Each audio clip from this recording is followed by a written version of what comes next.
வணக்கம்.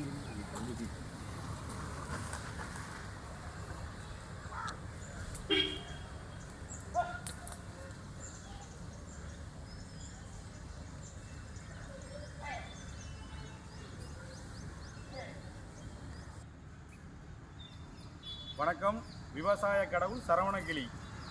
நம்ம திருச்செந்தூர் முருகன் மாதிரி தம்பிக்கு 6 பேர், 6 படையப்பன். இப்போ நான் நிற்கிற இடம் நம்ம நதி உண்ணி கால்வாய் ஆற்றுக்கு போகிற பெரிய கோயில் சாலைக்கு கீழ்ப்பக்கம் வடப்பக்கம் நிற்க தீர்த்தபதி அரசு மருத்துவமனை ஏத்தால பிள்ளையார் கோயில். கடந்த 30-35 வருஷத்துக்கு முன்னாடி இந்த வாய்க்காலில் சாக்கடை வரும், கம்மியாக வரும்.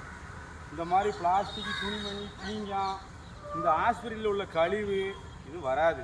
ஆனால் இப்போ இதுதான் போய்கிட்டு இருக்குது. இதை தான் நம்ம விவசாயம் நாங்கள் பண்ணிக்கிட்டு இருக்கோம். எல்லோரும் சாப்பிடுதோம். ஆனால் ஒவ்வொருத்தனுக்கும் ஒவ்வொரு நோய், கேன்சரு, எய்ஸு, ஹார்ட் அட்டாக்கு, பல நோய் வருது. பணம் இருக்கவன் பெரிய பெரிய ஆஸ்பத்திரி போய் படுத்துக்கிட்டு தான், பணம் இல்லாதவன் செத்து போயிடுதான். பணம் இருந்தாலும் செத்து போயிடுவான். காரணம் இந்த சாக்கடை வாயில் தான், இந்த அரிசியை தான் நம்ம எல்லோரும் சாப்பிடுதோம். இது இப்போ இன்றைக்கி 2025 லாஸ்ட் எண்டில் இப்படி நடக்கு. இன்னும் 5 வருஷம் ஆகிட்டுனா தண்ணியை வரவிடாமல் ஆக்கி வீடுகளை ஃபுல்லாக கட்டி 2050 தாமிரபரணி ஆறே அடைச்சாலும் அடைச்சி வெளிநாட்டுக்காரனுக்கு விற்றாலும் விற்றுருவான். தமிழ்நாடு அரசு அப்படி தான் இருக்குது.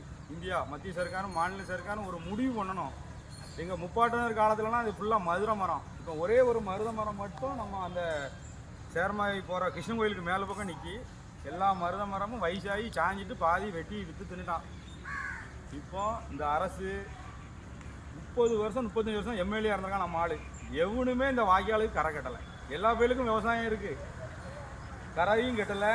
இந்த மண்ணை அள்ளி அப்புறப்படுத்தலை, மேலிடத்துல பேசலை, சட்டசபையில் பேச வேண்டியதானே. இந்த மாதிரி அம்பாசமுத்திரம் பகுதி திருநெல்வேலி மாவட்டத்தில் வந்து ஐயா 35 வருஷம் கால்வாய் தூர் வராமல் கிடக்கு. இந்த மண்ணை ஃபுல்லாக அள்ளி வெளிப்படுத்திட்டு 2 சைடு கரை போட்டு கொடுக்க வேண்டியதானே. அப்புறம் நீ ஏன் எம்எல்ஏ இருக்க, ஓட்டு கேட்டு ஏன் வர? ஆனால் மக்கள் மேலே தப்பு, எங்கள் மேலே.